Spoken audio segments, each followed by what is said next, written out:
ശത്രുക്കളായിരം മട്ടാണ്, ശക്തിയായുദ്ധം സാമഗ്രി ജോറാണ്.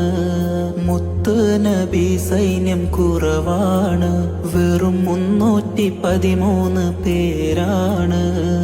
പരിശുദ്ധ തക്ബീറിൻ ധ്വനിയെങ്ങും മുഴക്കിയ തിരുശൂരർ പുരുഷരാം ബദരീങ്ങളെ.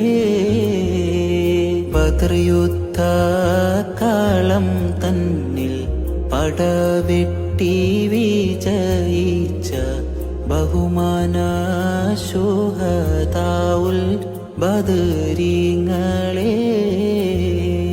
ബദർ യുദ്ധ കളം തന്നിൽ പടവെട്ടി വിജയിച്ച ബഹുമാന